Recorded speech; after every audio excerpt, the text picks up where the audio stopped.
கொஞ்சம் விரைவாக வாங்க. இன்னும் ஒரு நிமிடம் மட்டும்தான் தாமதிப்போம். ஒரு நிமிடத்துக்கு அப்புறம் தொழுக ஆரம்பிச்சு.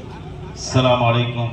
12 தக்பீருடன் இந்த இமாமை பின்தொடர்ந்து கிபிலாவை முன்னோக்கி அல்லாஹ்வுக்காக தொழுகிறேன். இதான் நியத்து. ஈதுல் ஃபித்ர் 2 ரக்காயத்து 12 தக்பீருடன் இந்த இமாமை பின்தொடர்ந்து கிபிலாவை முன்னோக்கி அல்லாஹ்வுக்காக தொழுகிறேன். அல்லாஹு அக்பர், அல்லாஹு அக்பர். தஸக்கா وذكر اسم ربه فصلى.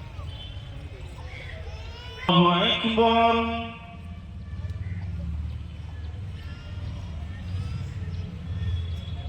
الله أكبر.